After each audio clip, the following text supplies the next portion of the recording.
Well, let's start with Friday's games. James Madison at Louisville. Very close game. Louisville struggled on offense. Was a 13.5 point difference. They definitely covered there against the Dukes, but they put up a great fight. Could have been 28-21, but James Madison couldn't punch it in there, and then time ended. It was one of the games I watched there on Friday. We keep moving to NIU versus Maryland. Not a good outing by the Terps, as I put the wrong score line on these games. Maryland won 20-9. I'm not talking about in my notes. Again, another disappointing outing, I would say, for them. Last week, they played FAU, didn't have a good start, but still ended up winning. But here against NIU, who's not very good, at least this season. I know they beat Notre Dame last year. They almost beat Maryland there at home. NIU, Western Illinois. Sorry, I got my notes mixed up. That's why I'm stuttering and buttering. Versus Northwestern. The Wildcats win 42-7. There was a pretty gnarly play towards the end from the second team offense from the Wildcats. That'll be in our top 10 plays, but we won't have it until Wednesday. Good outing, good bounce back win as the offense gets going. Getting some experience again for the second team. Let's see how the Wildcats do in Big Ten play. That probably not good. Eastern Washington took on Boise State there on the blue turf. The Broncos won 51-14, and it was a good outing, I would say, because remember, guys, there's a reason why the room is blue. That's one of the reasons. An unfortunate injury for Eastern Washington's quarterback. Hopefully he's all right. He's okay, and I haven't seen any news or anything pop up on my timeline. He had to get stretchered out, which a little concerning. They had to stop the game. Even when he got to the sideline, they paused the game so that give him some of the medical staff the ability to get him off the field in a easier manner, and hopefully again he's okay. Boise State though, great outing for them, 51-14 there. As that was a Friday's games, and we keep moving through now into the early kickoffs on Saturday. Let's begin with FIU at Penn State. The Nittany Lions win 34-0. Nice shutout for the defense. They also had a second consecutive weekend where a defensive lineman got an interception, and FIU just couldn't get anything going, as they shouldn't be against a top-tier defense here in 2025. Texas hosts San Jose State there in Austin. Longhorns, a little bit of a slow start there in the first half. They kind of got things going, but they didn't run away with this. It was kind of surprising. I think there might be an issue with Arch Manning and his throwing arm. I've seen some clips of him in discomfort while delivering a ball that was a little bit off, but he was starting that game already off as it was. There was another clip I saw in the morning for one of the plays he overthrew one of his intended targets, so maybe there was an issue that he picked up either last week against Ohio State or during the week of practice. We'll find out. Hopefully he can get better, because he's definitely going to be a big piece for Texas's offense.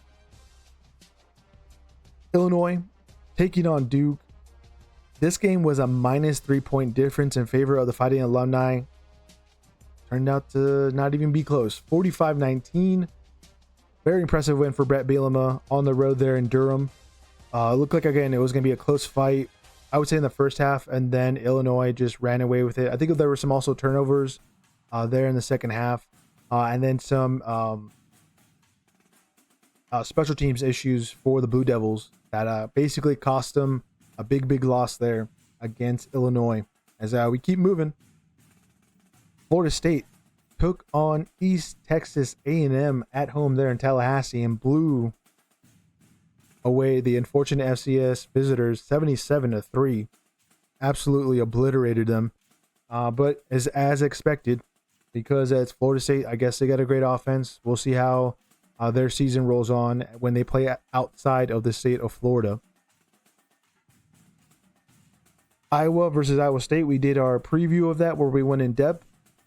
All we can say is the 3 points that was predicted to be the difference ended up being that 16-13. Kind of crazy how that at least line that was set between the two for the Cy-Hawk Trophy held. And the Cyclones go 3-0. One of the only two teams to go 3-0. UNLV is the other program that got that big win in week 0, where it was mostly a comeback win against Idaho State. Regardless, they are 3-0. We keep moving. One game we unfortunately got wrong. That was Baylor in Dallas taking on SMU.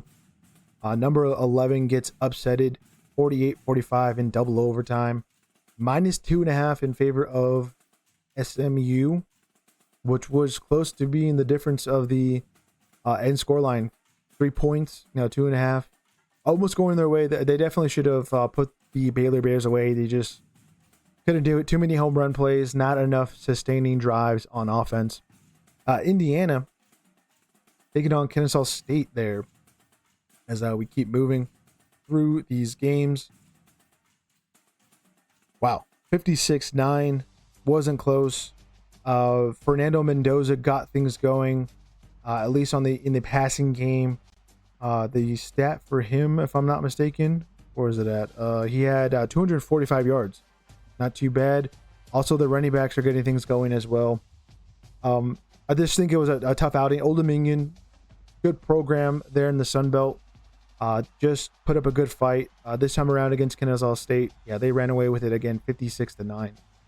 Texas Tech played Kent State, 62-14. This scoreline could have been a hell of a lot more for the Red Raiders. I think they just put their second team in and allowed them not to score as many points. And Kent State scored late there as well. So that's also the reason why the Flashes got some points on the board. It looked like it was going to be a shutout, but it wasn't. And one we got right. As we keep going, we got Northwestern State versus Minnesota. If I'm not mistaken, they canceled this game after like the second half. I did see a press conference. I don't know if it was real or not.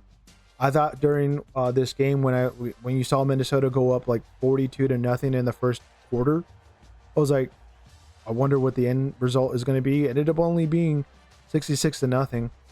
But yeah, I'll have to double check that. But if I'm not mistaken, that'll be our first game where we've seen, or at least in recent times, where they've just like, okay, we just got to stop the game. This is just a bloodbath. And the Golden Gophers go 2-0 there. One game we unfortunately got wrong. We risk it for the biscuit. North Carolina State was favored by 2.5. They win by 4, but Virginia throughout this game were leading. Unfortunately, come up short there. There definitely was a nice back and forth towards the end, and I think it was an interception to end it, and not in the end zone on top of that, where unfortunately North Carolina State got the big win at home in a non-conference game between these two ACC programs, which is kind of weird. 35-31, almost got that one right. Central Michigan headed over to Heinz Field to take on the Pittsburgh Panthers and lost 45-17. This one was somewhat close in the first half, and then Pitt found an extra gear or two and ran away with it there to end it again 45-17. Chippewas, somewhat of a fighting team. They got that big win in week 1 against San Jose State. Just we're not going to get it done against Pitt on the road. Syracuse, in an amazing comeback in, well, I think it was double overtime, or at least it hit overtime, extra time there in the Dome. 27-20. This game was all UConn and their defense. They sacked Angeli so many times. I felt like it was just like never going to happen for the Orange. They were 6.5 point favorites. Well, they held it 27-20 as they got the overtime win. Just a lot of fight coming back off of a rough win against Tennessee and then being able to get the job done against UConn, because I thought for sure, yeah, the scoreline here would have been making a lot more sense in my head. Is more or less UConn maybe coming back, but it was again all UConn in their defense. They just couldn't hang on to that lead, and Angeli just finds a way to help his team win 27-20. Jack State taking on Liberty. One we got right, and we risked it for the biscuit, and we ate that very, very buttery biscuit. 34-24, as Liberty looking like they're falling off a little bit there in Conference USA. They were 6.5 point favorites, and they lose by 10 there on the road. And we knew Jacksonville State still as good as they were last year, even though they have don't have Rich Rod, who's now at West Virginia. So solid team. They're going to be very competitive there in Conference USA, and maybe even repeat and retain their Conference USA title. As we keep moving, we have Utah State. They're in College Station to take on the Texas A&M Aggies. They lose 44-22. Utah State put up a good fight there and again in the first half. We're going to say that quite a lot here in this section. But Texas A&M, they just have better talent.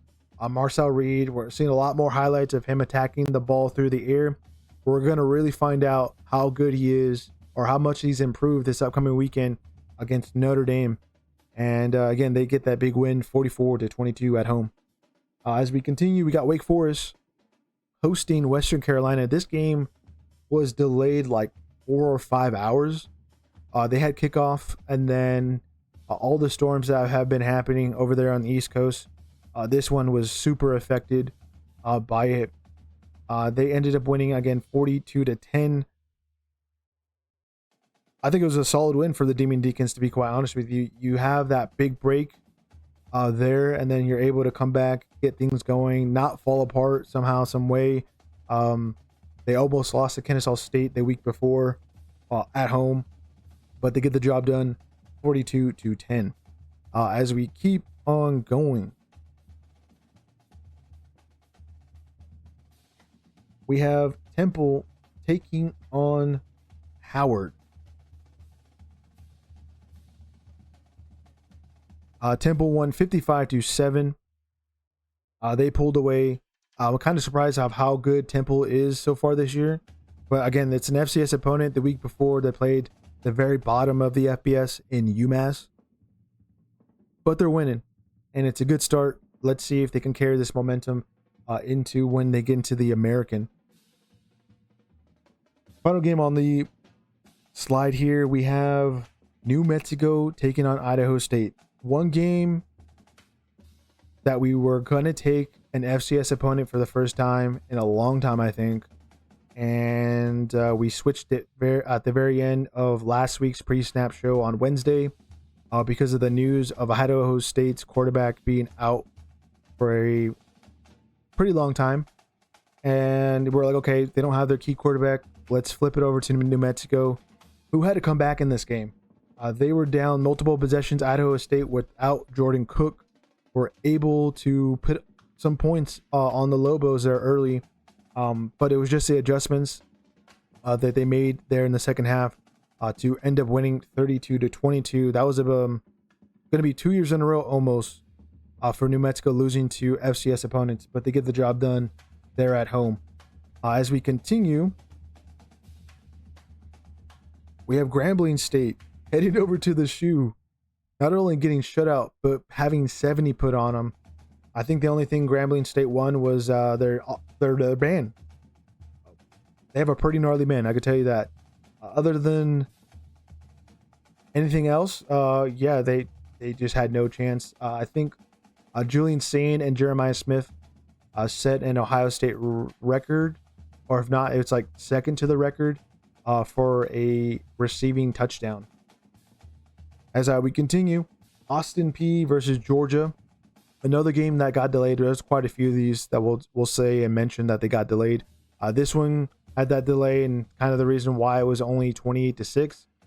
But maybe it's also the Georgia offense, who we are a little worried about. We'll see if any of that gets any better as they have a big week against Tennessee at Neyland Stadium.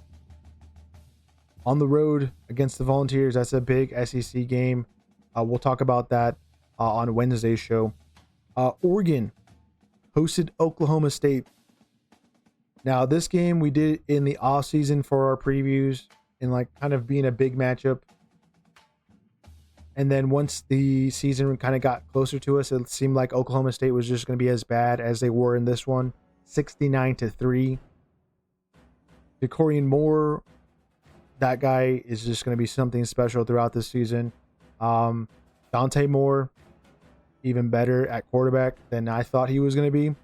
And getting a massive, just huge margin win, 69-7. Mike Gundy and the faithful out of Stillwater might not have faith in their current head coach at the moment. And the second 10-year head coach tied up with Kyle Whittingham. Clemson host Troy. They got out alive, 27-16. Troy was up 16-0. Also a game that I believe got delayed. Kind of the reason why they had kind of no offense there in the first half. Made the right adjustments after halftime, got things going. Won again 27-16. A little concerning there for the Tigers, barely winning in Death Valley against a Sun Belt program. Ole Miss went over to Kentucky Lexington, played the Wildcats. They got the win 30-23. Almost covered what was predicted, -10 in favor of the Rebels.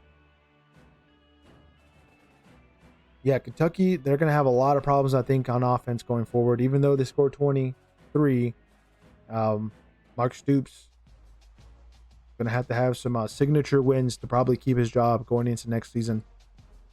East Tennessee State headed over to Knoxville, took on the Tennessee Volunteers. Tennessee, well, they definitely got an offense, 72-17. If I'm not mistaken, those 17 points got scored when the second team went out, so it's kind of understandable of why Tennessee gave up 17 points. Missouri hosted Kansas in the Border War, the Revival. Another one that we previewed. We went extensively in the beginning of the stream. They win 42-31. The running game of the Tigers, pretty legit behind that big offensive line. But a great effort from Jalen Daniels and trying to get his team back into it. It was basically all him on offense there for Kansas. As we keep moving, Rutgers played Miami of Ohio. This is a game I was kind of worried for the Scarlet Knights. I know Miami of Ohio didn't score any points against Wisconsin the week before, but they held the Badgers to 17. We thought, okay, maybe they're going to hold Rutgers to maybe like 20 to 30 points. Nope, didn't happen. Greg Schiano made the right adjustments from going off of that Ohio game that they almost lost at home. Playing another MAC opponent, getting a nice win. They covered their 15 point going into that game. I don't know what I'm saying exactly on that. Regardless, they were 15-point favorites. They covered their 45-17 at home. Fresno State heading over to Corvallis, take on the Oregon State Beavers. Another one where we risked it for the biscuit. Went with the Valley Dogs. They didn't disappoint. They actually got a pick six, or it was some kind of turnover on defense. They ended up getting that extra touchdown because they were already up by a point or two. Oregon State was trying to get into field goal range. They slip up, make a mistake, and lose 36-27 at home. Oregon State just does not look good whatsoever. Even though Fresno State doing an all right job under Matt Ince and his first season as head coach, getting a nice win there. The week before, they blew out Georgia Southern at home. Looks like they're improving off of that Kansas loss there in week 0. And we'll see if Fresno State can continue this form into Mountain West play. We have Gardner Webb heading over to Atlanta to take on the Georgia Tech Yellow Jackets. Georgia Tech won 59-12. Easy peasy lemon squeezy for Coach Key over there in his Yellow Jackets. As we continue through the games, we have Cincinnati hosting Bowling Green. A little surprising. I know it's only still a 2-possession difference in the scoreline, 34-20. But I thought Cincinnati would have been a hell of a lot better. But I guess maybe Bowling Green under Eddie George, a lot more of a team to look at there in the MAC. Even though, again, they lost here, Cincinnati is going to be a decent team. They just, lost their opener 20-19, I believe was a scoreline between them and Nebraska in Arrowhead. But yeah, we'll definitely see. I was a little surprised. I thought they would have had a couple more touchdowns for the Bearcats at home. Colorado hosted Delaware, another Big 12 team versus Conference USA this time around. The Blue Hens, I think, put up a fight. Colorado also, if I'm not mistaken, had a quarterback issue. I don't remember if it was an injury or not. They win 31-7. We'll keep an eye on that going into the pre-snap preview. Because if I'm not mistaken, they have Houston on Friday, which if the turnaround isn't going to be turned around for them soon enough, they will be having a rough start to this season. Appalachian State barely beats Lindenwood there, 20-13. A little bit of an issue, but I think also on top of that, they had some weather delays over there in Boone. So not trying to make excuses for the Mountaineers, but not looking good with that scoreline. UTSA versus Texas State, another one where we risked it for the biscuit and got it right. And on top of that, they won. I mean, it's kind of the same thing of what we just are adding onto it. But regardless, it's nice to see that we go with a team that's not favored. They also win on the road. Bobcats there, 43-36. UTSA was favored by 4. And, they lose by more than that. And let's keep moving as we celebrate that big win for us here at the channel. UAB at Navy, 38-24. A little surprising also with the scoreline. Navy looked really, really good against VMI. They still scored 38 points. Just didn't think they were going to allow UAB to score 24 is what I'm saying. And I guess UAB put up a decent fight against the midshipmen. We knew they were not going to win that game whatsoever. North Texas versus Western Michigan. Another one where we saw an eyebrow raise because North Texas is usually a high-scoring offense. They scored 33. They had to come back, if I'm not mistaken, in that to send it to overtime. A little concerning there. Western Michigan, we don't think they're that good there in the MAC, but I guess good enough to put up a fight in overtime, but losing at home ultimately. North Texas was favored by -10. That's kind of the reason why we had the eyebrow raise. Western Michigan, I guess they're going to be decent. Buffalo played St. Francis and won 45-6. Oh, I think I didn't put the 6 there all right. Regardless, still put the 45 up.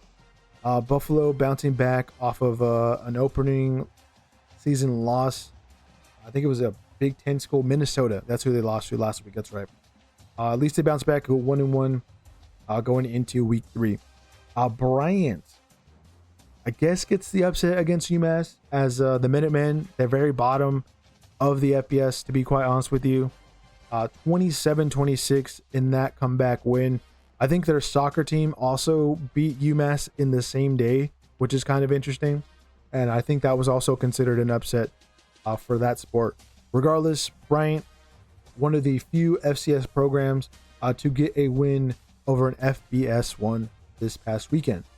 And unfortunately, we got it wrong. Wisconsin took on Middle Tennessee State and won 42-10.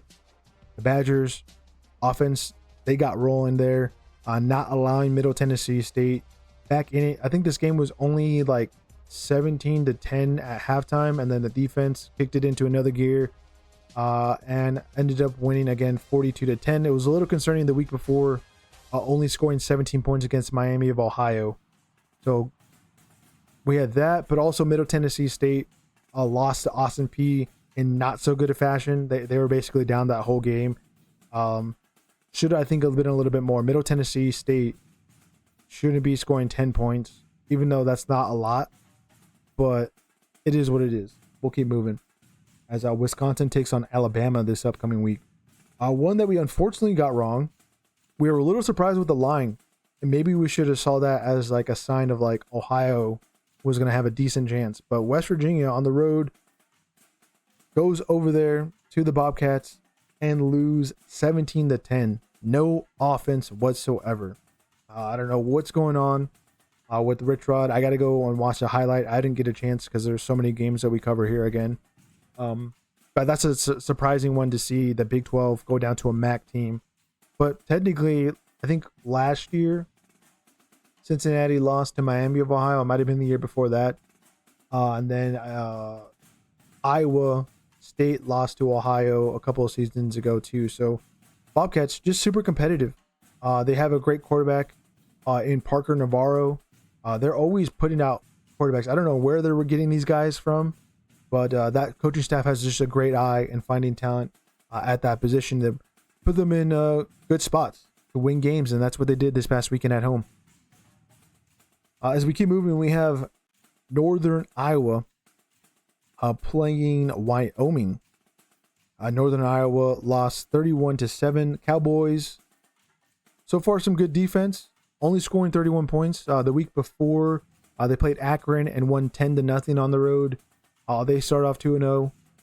This weekend, they retired Josh Allen's number, the quarterback for the Buffalo Bills. If you didn't know, he went to Wyoming, and they just did that this past weekend, so good for him.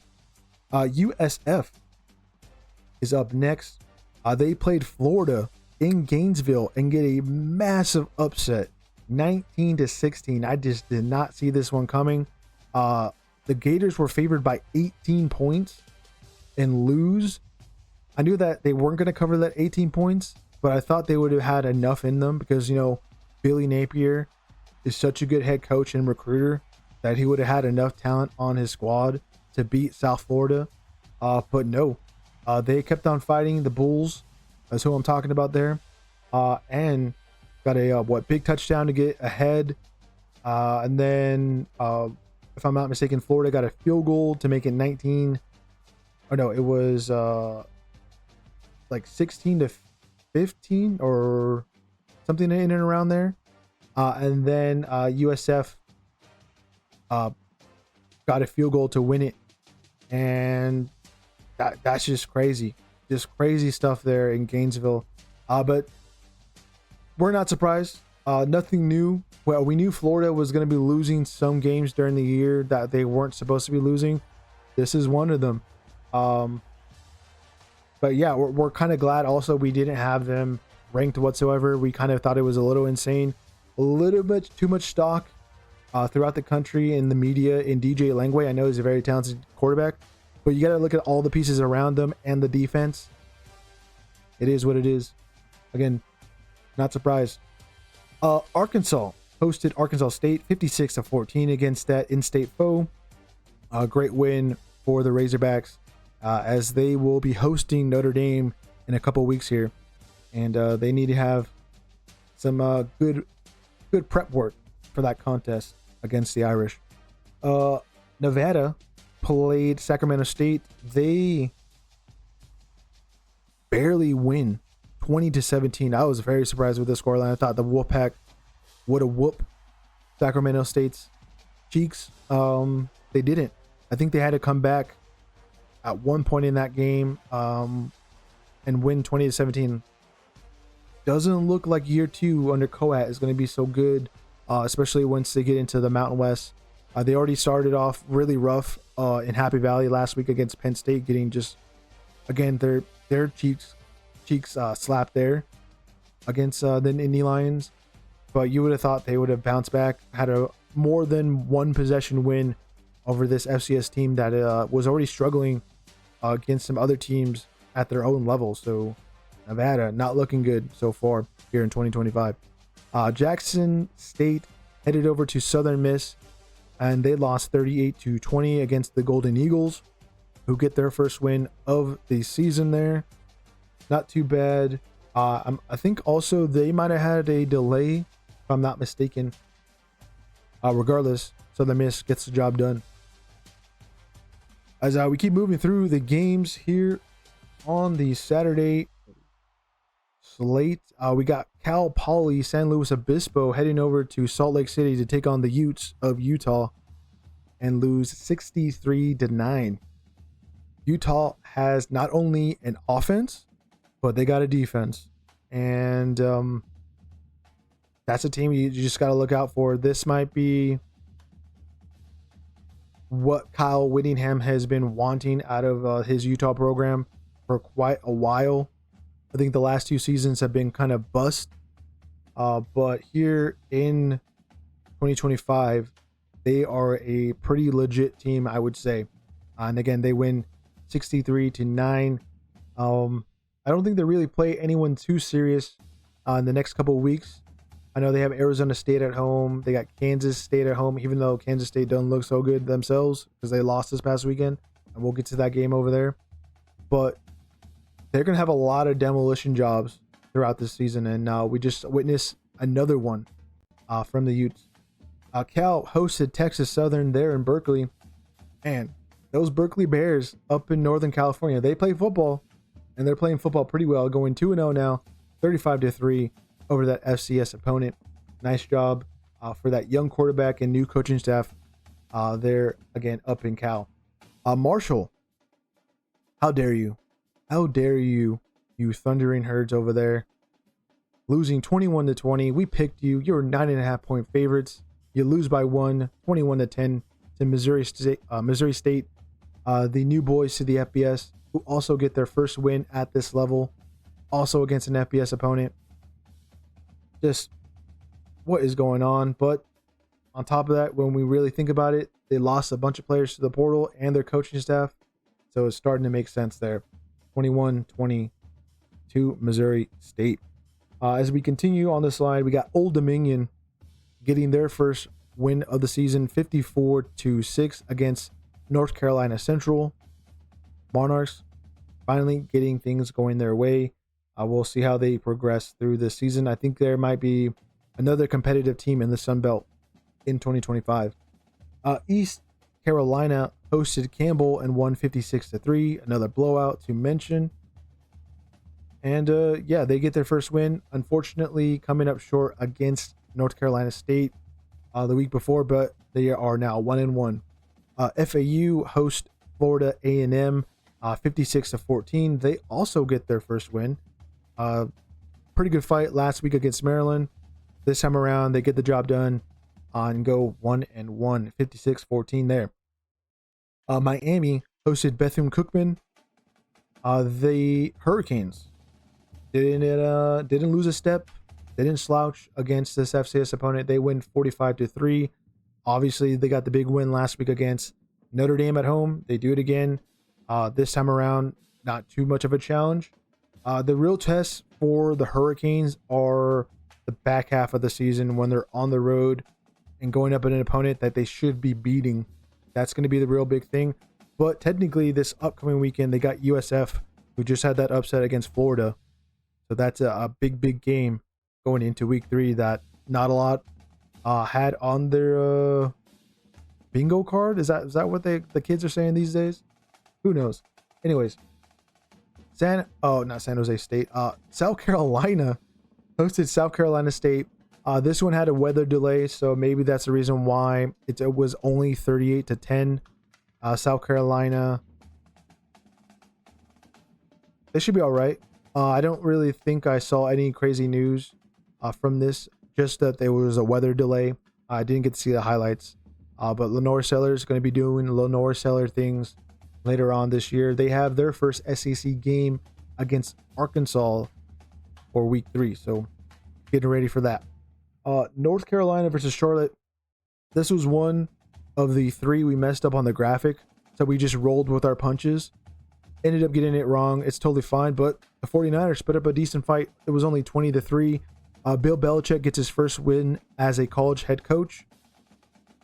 And yeah, hopefully they can improve because the ACC doesn't look so rough for them to where they can actually salvage something here in 2025. We keep moving. Another one we got wrong, but we were kind of also not surprised. We thought the spread going into it, -17 for the Wildcats. That was a little suspicious because the week before, they only won 38-35 against North Dakota. And we knew Army, they just lost to Tarleton State the week before. But we knew they were going to be able to bounce back, put up a decent fight. Such a good fight that they won 24-21. There's a really, really gnarly play. It was an onside kick that bounced off of a Kansas State player that ended up giving it back to Army. And then they, I think, took that and won again 24-21. That'll be in our top 10 plays for Wednesday when we show that for week 2. As we continue, another one where we were rolling with the punches. We should have went with Houston. Again, we messed up on the graphic. Totally fine. Rice let us down. They had some pretty cool unis. The city of Houston, they love themselves some powder blue. So Rice had that this past week. But it wasn't good enough to take on the Houston Cougars, who won 35-9.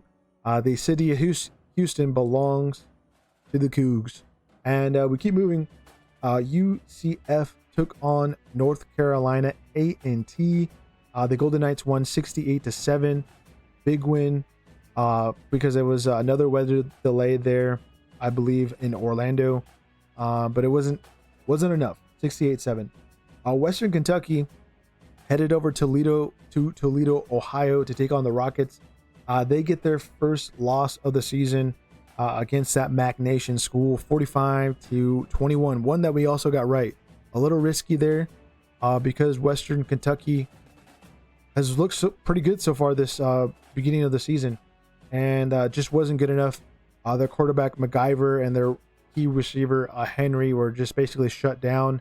That's why they lost 45-21.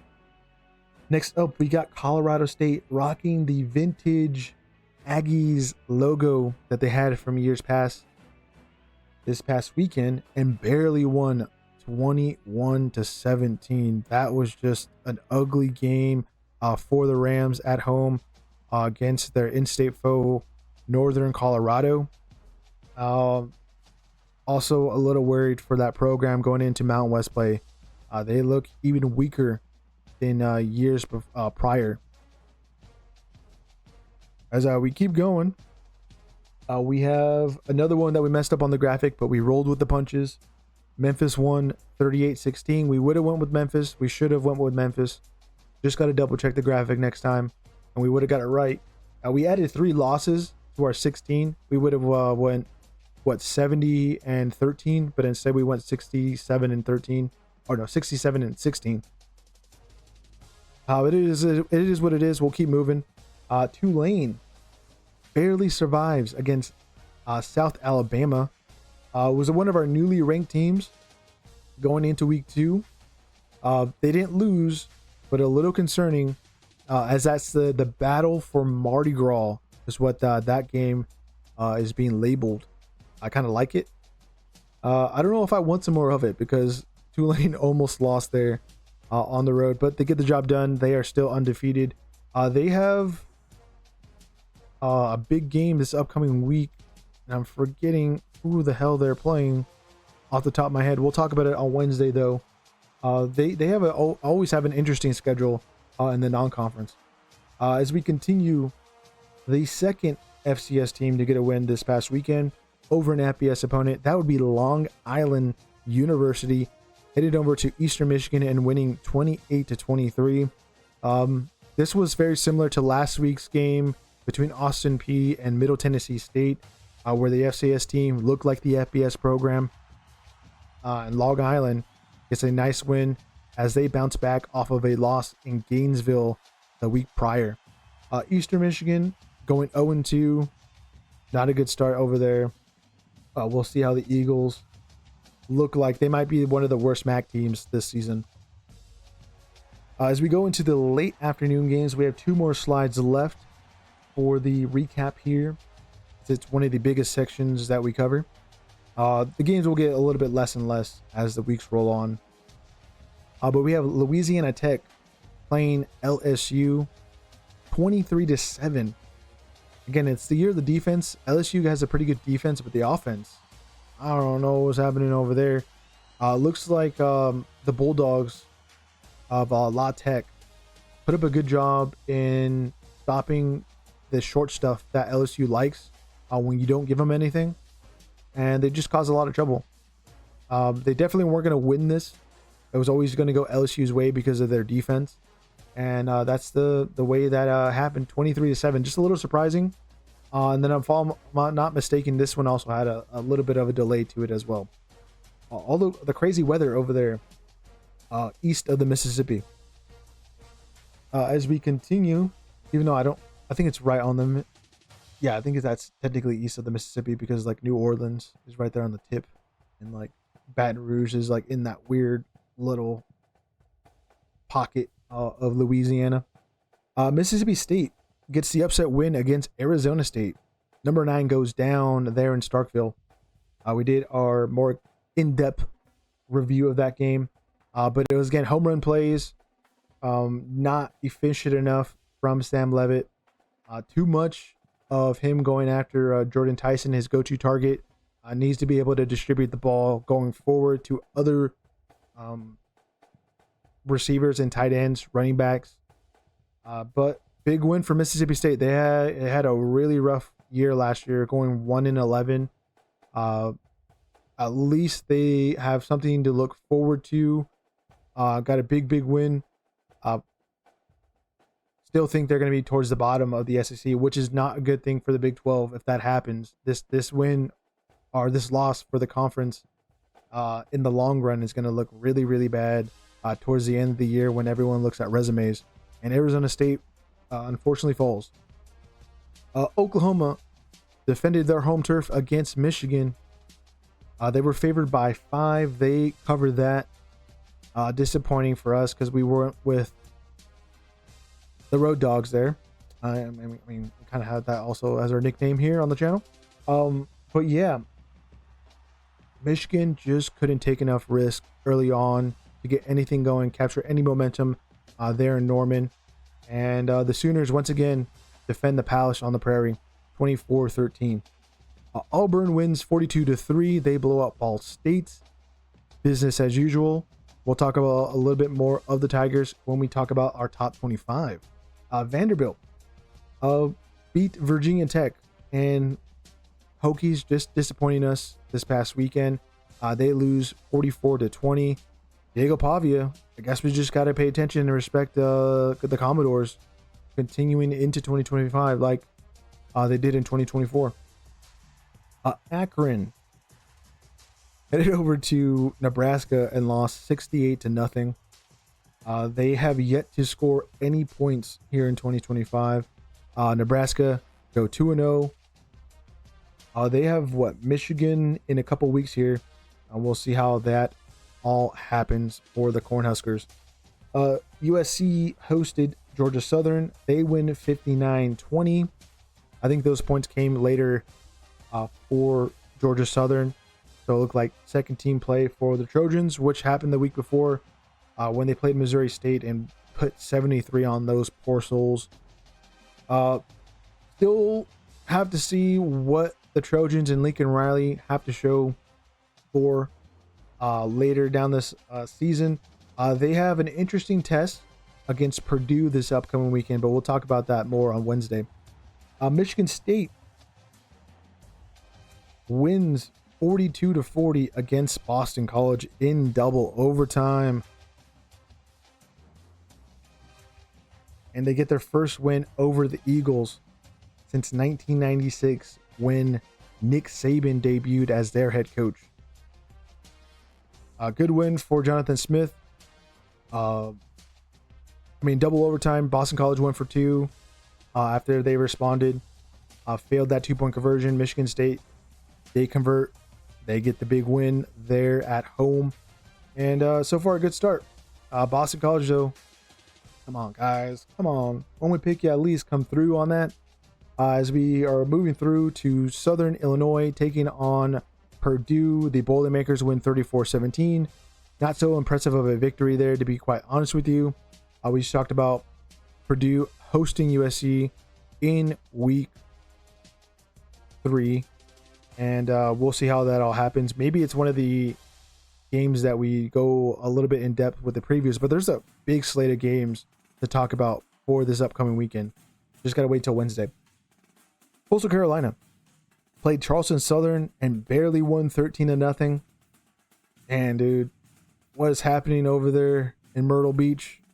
I'm a little disappointed with the scoreline. I'm probably going to be disappointed if I pick Coastal Carolina when Sunbelt play happens. Maybe they turn things around, though. We'll have to wait and see. As the final slide is the Nightcap Games. Starting with UL Monroe, heading over to Tuscaloosa to take on Alabama. They lose 73-0. That was just ugly game. Ugly game. And Alabama bounced back after losing to Florida State in Tallahassee last week. They played Wisconsin in week 3.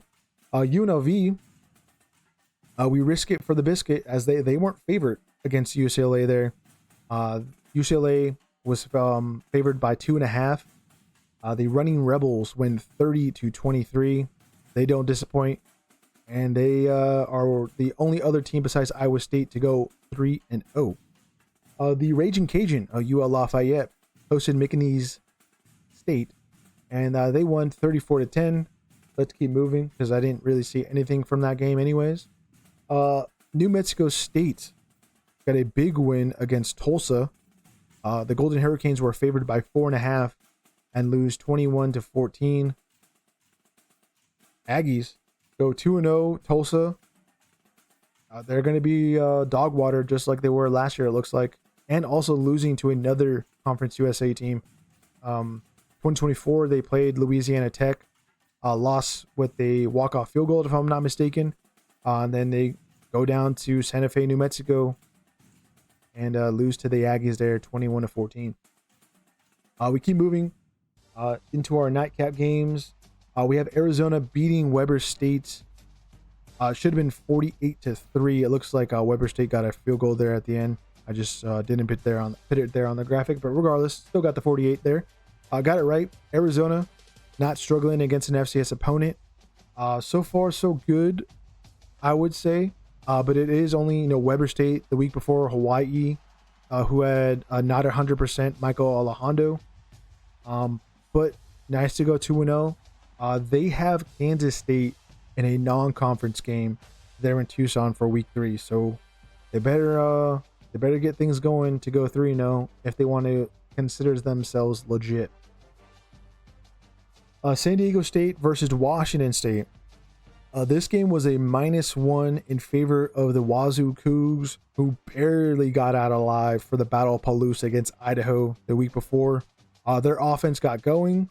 We were talking about that, and that's why we kind of went with Washington State. They were going to make the right adjustments. San Diego State lose 36-13 there. They had a touchdown that had to get called back as well, but still was not enough, and Washington State covers. BYU hosted Stanford and won 27-3. Some of the Big 12 personalities were a little disappointed with the result here, which I guess is kind of understandable. But for me, I'm like, why would you show your cards against Stanford? They're dog water. You're going to be slapping their cheeks every night of the week. What Andrew Luck has done to that program is basically not focus on football things and kind of pretend like they're focusing on football things. You just lost 2 players to BYU, one of them being the starting quarterback for the Cougars, who looked kind of all right. You don't really want to have them do anything that's kind of unnecessary. And then on top of that, Stanford doesn't have an offense. Like, they're making, again, terrible football decisions over there. They're not starting their, I would say, more talented quarterback in Elijah Brown, who might end up transferring after this season. And I would if I was him. And, BYU still covers. They were favored by 18. They win 27-3. Yeah, Stanford, they're not, but they might not just be the bottom of the ACC, bottom of like the power conference teams, but they might very well be the bottom of the FBS. They might be in that realm. This is how bad this program is and the state of it. They just need to make the right changes and focus on being a football team rather than a football team that puts on a Stanford logo. UTEP played Tennessee Martin there and won 42-17, bouncing back after a tough loss there in Logan, Utah to Utah State. They go 1-1. If I'm not mistaken, they have an interesting matchup, but again, we'll talk about that on Wednesday's show. The last two games, as we're almost done with week 2 here, 70-10. Washington State whoops UC Davis. If I'm not mistaken, their running back Coleman had 6 rushing touchdowns against UC Davis. That is disgusting. If not, it might have been 5. Just great ground and pound. We'll see how they continue their form. They struggled the week before a little bit against Colorado State. They have some interesting teams in the Big Ten coming to Seattle. We'll see how Jetfish gets his Huskies ready for those games. As we continue, Sam Houston State headed over to Hawaii for the last game of week 2. Hawaii was favored by 7. They more than covered and won 37-20. The Rainbow Warriors offense more than enough. But also I think Sam Houston State has a quarterback injury. That's why they didn't muster much of anything on offense. But on top of that, I think Hawaii's defense, that they really outperformed the Bearcats there, and why Hawaii won comfortably 37-20. So that was every single game for week 2. Covered all, again, 83 going into that weekend. Here were the ranked teams, as I have an extra slide for you to show and what they did this past weekend. I think this upcoming week we will actually start with our pre-snap previews, as the ranked teams will actually be warranted ranked teams going into week 3. But yeah, that's what they did. Here's how we did: 67-16 and 14.